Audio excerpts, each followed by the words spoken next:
I'm a Pinellas County deputy. Okay. My ID is not here, but I'm a Pinellas County deputy. This car is not mine. Do you have anything with your name on it? Whose car is this? My father's.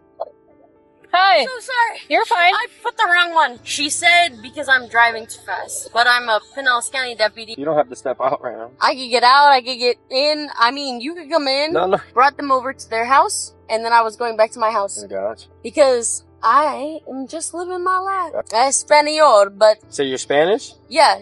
During a late-night interaction with law enforcement, Stephanie, a deputy in Pinellas County, found herself in a difficult predicament. The event took place when she was operating the vehicle that belonged to her father, which was not out of the ordinary for her. When she was pulled over for speeding, however, her journey took a detour that she had not anticipated. You know, do you have your ID on you? Do you have any weapons on you? No. Okay. Well, I'm a deputy, but That's why I'm asking. Do you have any weapons on you? Or I live right there. Okay. I would normally, but Okay. Do you have some kind of ID or anything on you? my ID is not here. But I'm a Pinellas County deputy. Okay. Do you have some kind of ID on you?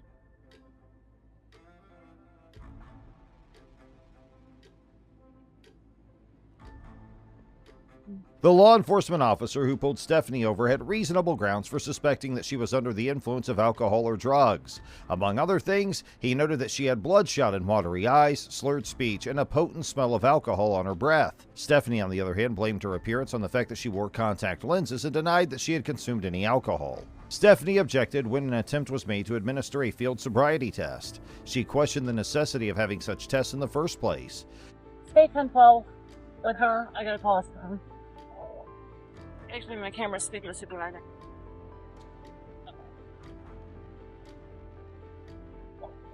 Hi! So sorry. You're fine. I put the wrong one. How are you? Hey, how are you? Good. Yeah. What's going on tonight? I have no idea. I'm trying to get home. Oh, okay. Do you know why she pulled you over? She said because I'm driving too fast. Oh, okay. But I'm a Pinellas County deputy, and I'm just trying to get to my house, which is right there. Gotcha. Okay. Yeah. Okay. How long you been with ESO? 5 years. Gotcha. Is that a problem? No, absolutely not. Just trying to... Yeah. Yeah. Whatever she wanted to do. The police were adamant about inspecting her eyes to discover whether or not she was drunk, but Stephanie put up a fight against it. She said that the officer's spotlight was too bright and that the test was biased against her. Stephanie persisted in stating her views, making it clear that she had no intention of complying with the officer's wishes. Throughout their interaction, Stephanie made a point to bring up the fact that she is a deputy with the Pinellas County Sheriff's Office. She may have hoped that this would have had some bearing on the course of the events. I picked up someone, brought them over to their house, and then I was going back to my house. Gotcha. Because I am just living my life. I gotcha. And they actually live with Pinellas. And so I was like, oh, I'll bring you home. Gotcha. Boom, boom, boom, boom. Easy. Gotcha. Espanol, but Where from? wait. So you're Spanish? Yeah, From where? you say where? Mm-hmm. Honey, you know you speak Spanish? Mm-hmm. Ah, pero way. Pero way. Ah, okay. I'm Dominican. Dominican? Mhm. Oh, no. No. No. No. What's wrong with that? Italiano, okay? Ah, And I only speak some Spanish, Gotcha. okay? In spite of this, the officer kept a professional approach and proceeded with the investigation. While the officer was trying, Stephanie told the officer that Ernie's locations and activities that evening. Stephanie told the officer that earlier that evening she had been downtown purchasing light fixtures and lights for an apartment complex. Stephanie's movements were being investigated by the officer at the time. She suggested going to see her sister, who resided in the area. I want to give you every opportunity for you to show me that you're okay to drive. And I really hope that that's the results we get, okay? But at this point, I can't just look the other way.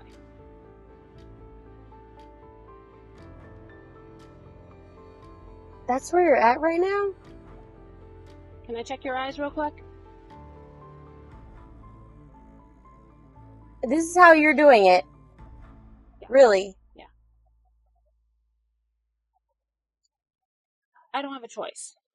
It's Yes, the same you do. for anybody else. No, yes, you do. I can't treat anybody any differently. Yes, you would. No. I wasn't in other people's lanes. Okay. I'm not going to argue about that. There's dash cam video and all of that, okay? But we're past that point right now. The point is you were stopped. You're showing signs of impairment. No, I'm not showing. Okay. All right. I want to give you every opportunity to show You know that what? that's not the case. I want to ask. Uh-huh. What signs of impairment was... An officer persisted in questioning Stephanie about the activity she was involved in and the amount of alcohol she consumed, but Stephanie maintained that she had done nothing wrong. As Stephanie's explanations became more evasive, the officer's tolerance began to run thin and she began to lose his trust. Follow it as far as you can go. It's too far away. Your eyes are drifting. You're not focusing on the fan. I just need you to focus on the fan, okay?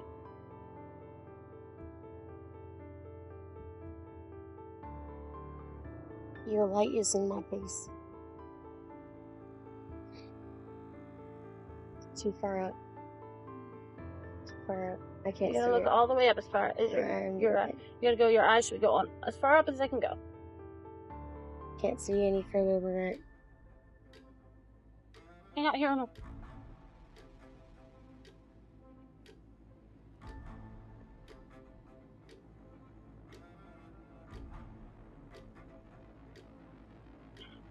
Alright. Are you able to spell your first and last name for me? Sheoby Conigl. Despite Stephanie's insistence that she was not intoxicated, the officer opted to proceed with a field sobriety test, which included walking heel to toe in a straight line and completing a one-legged stand. Stephanie's insistence that she was not impaired did not deter the officer. Stephanie's poor performance on these examinations was attributed to a bug as well as her choice to wear high heels. I'm saying there's not a left side, right side, depending on the schedule. Like,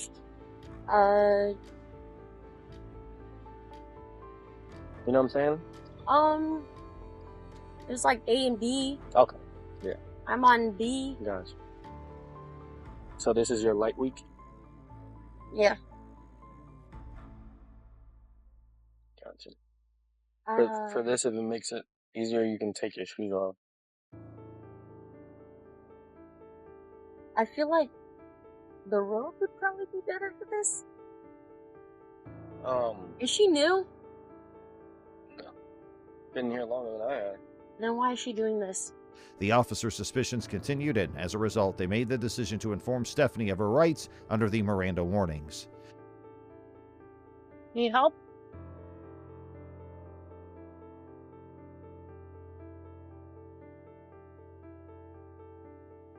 Careful.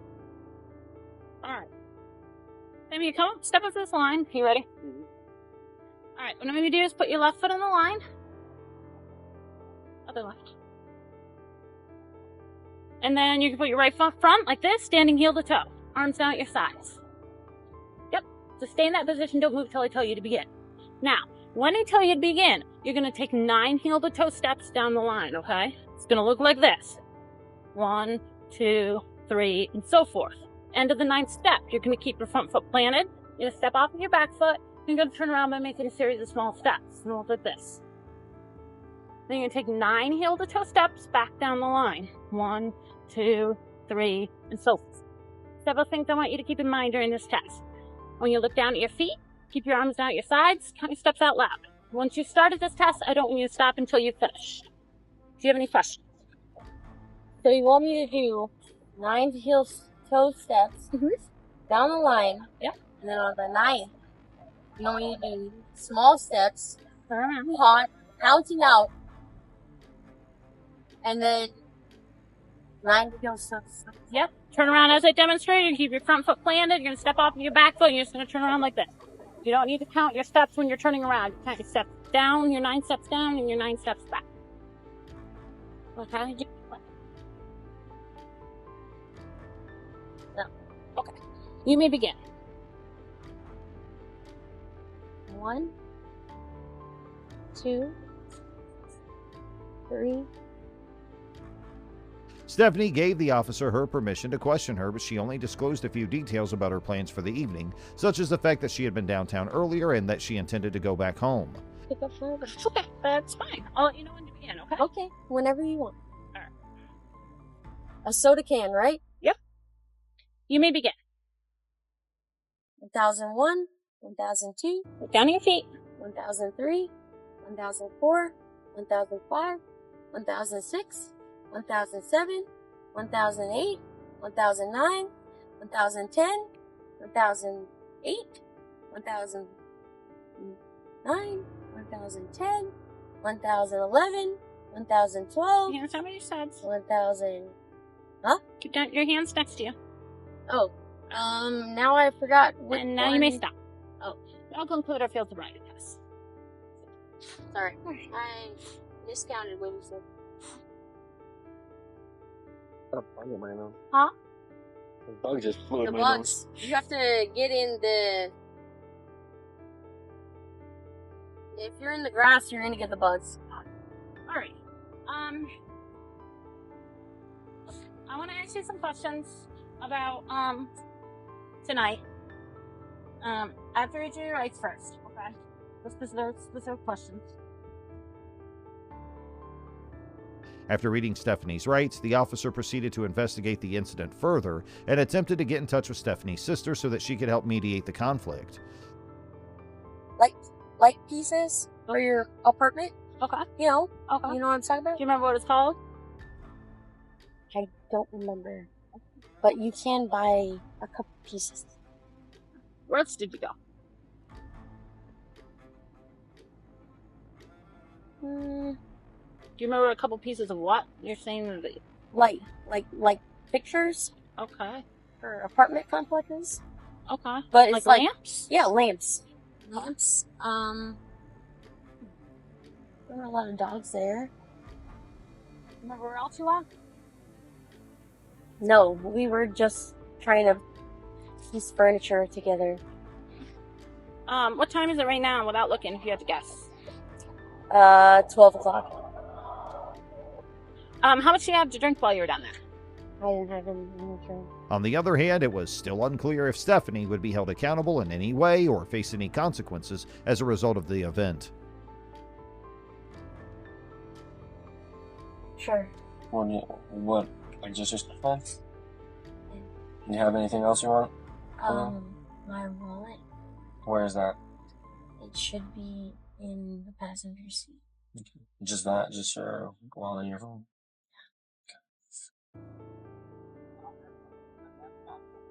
No, I know. I was gonna. Sure. What? Like just your Yeah. Do you have anything else you want? My wallet. Where is that? It should be in the passenger seat. Just that? Just your wallet and your phone?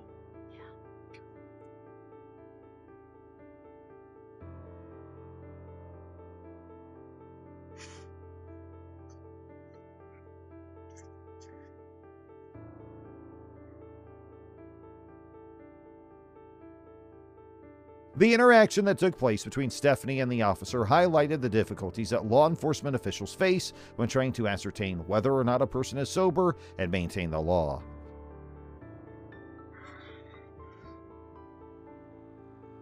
Is that the only number for your sister? Why? She's not picking up. Well, she's asleep. Okay. If I can't get a hold of it, I'm gonna keep trying. If we called over her phone, sometimes Yeah. you're more likely to answer. If she doesn't pick up, we're gonna have to tell it. Okay. I'm gonna keep trying though, but. Alright. It is what it Do you want us to try off of your phone? Is she more likely to answer if she sees it's coming from you? Oh, yeah. Okay. Can you? I tried. Huh? What is it again? Fuck.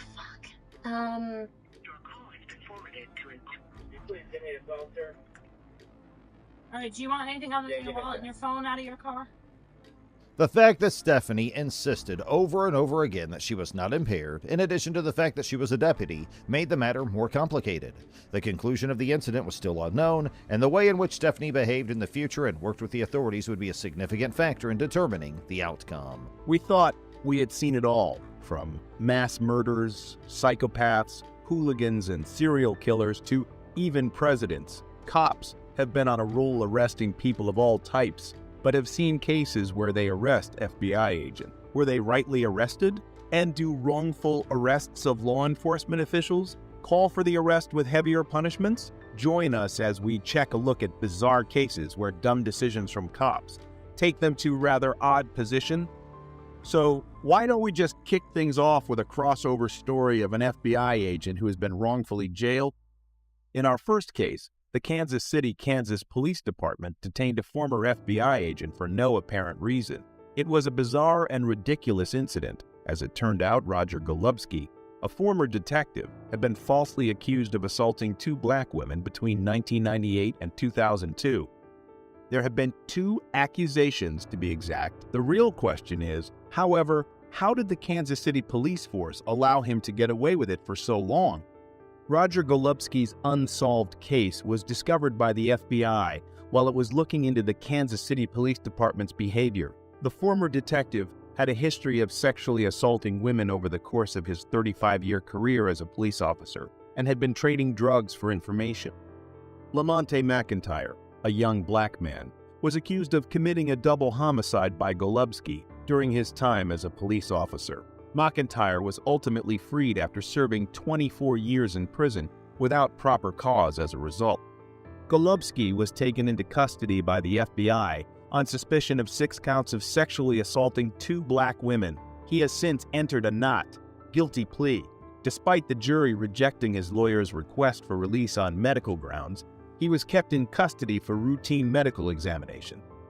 Black woman Rhonda Tribute, whose corpse was discovered in 1998, was one of Golubski's informants. Her case remains unsolved despite the fact that the investigation was started but never finished. She died, and Golubski's involvement is now being called into question by many people.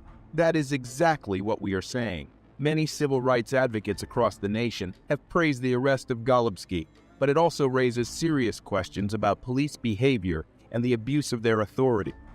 According to Tricia Bullnell, the director of the Midwest Innocence Project, a full investigation into the abuses in Wyandotte County and systematic reforms are needed to ensure that no other police officers and public officials can continue to abuse their power.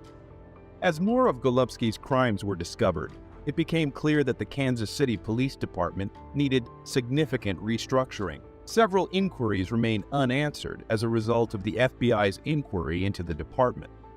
Roger Golubski's arrest was long overdue, but it's worth noting that it was the FBI, not the Kansas City Police, who brought him to justice.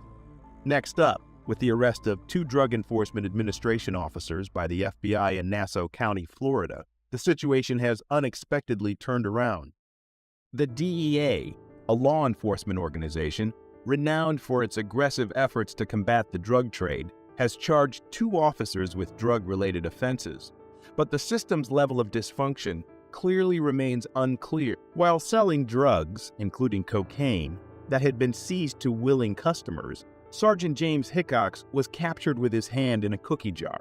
His greed knew no bounds as he also combined drugs with other substances to make up the weight difference and kept parts for himself. In his bedroom closet, the FBI discovered 3 shoeboxes, each containing $100,000 in cash. They also discovered another $200,000 hidden in his garage. Hickox claimed that he borrowed the funds for his claim by partaking in his gambling habit when asked where the money came from.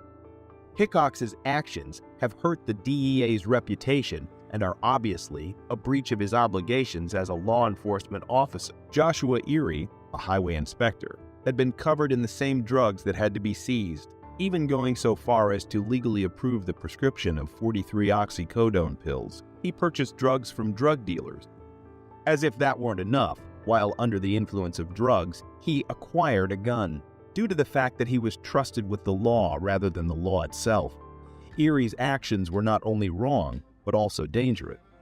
The surprise arrest of these officers leaves the public wondering just how pervasive corruption is within law enforcement organizations. Sheriff Bill Leeper expressed his dissatisfaction by saying, "I think we need to make sure law enforcement personnel who violate the law are held accountable. When I learned of the accusations, I was shocked, let down, repulsed, and beyond angry. These incidents where the police ran into the FBI were some of the most shocking ones. We now look at our last and final case. A significant mishap that made headlines involved the case of mistaken identity between a Florida deputy and an FBI agent. When he received a call from a man claiming to be an FBI agent and asking to meet him in a nearby parking lot, Officer Gordon found himself in a precarious situation. This is a classic illustration of what can go wrong if a person doesn't confirm the identity of the person they're meeting, especially when speaking to a police officer. I do, but I don't understand what the problem is with your meeting me at the office. I'll talk to the U.S. Attorney's Office about it. Cut off the recording device now." "Okay, well, I will when I leave the area, sir." "Well, I will when I leave the area, sir." Asked the officer to turn off his recording device. Suspicions should have been aroused. However, Officer Gordon continued to record the conversation, a classic move. This was a wise decision as well, because it provided proof of what had happened, which, as you can probably guess, didn't turn out too well for Officer Gordon. Despite Agent Hatton's efforts to persuade Gordon that he was an FBI agent, the officer was skeptical and demanded to know how the agent obtained his phone number. Given the predicament the officer was in, it is not shocking that he requested assistance and handcuffed Agent Hatton. However, things started to spiral out of control. It got worse when Hatton shut the car door, especially considering how hot it was in Florida. It's fortunate that Agent Hatton's condition didn't worsen because Gordon made a bad choice in doing this. Concerns were raised by Officer Gordon regarding Agent Hatton's investigation into the actions of law enforcement agencies in North Florida. Agent Hatton's claims that he was an FBI agent may not have been taken seriously by the officer because he was aware of the widespread corruption within the police department and worried about being connected to it. Let's say his ego overcame him. The hour-long incident took place on December 20 in a parking lot off U.S. Highway 98 in the coastal fishing community, 45 miles southwest of Tallahassee. Due to the heat, Agent Hatton, who was shielded from the elements by a bulletproof vest and had limited access to air conditioning, started to experience health problems like nausea and suffocation. He, however, avoided a fatal situation by being taken to a nearby hospital where he received treatment for dehydration and heat exhaustion before being released. What do you think of our list? Do you think there are more corrupt officials out there? Sound off in the comments below. And while you are at it, make sure to hit subscribe and leave a like for more such content. Thanks for watching.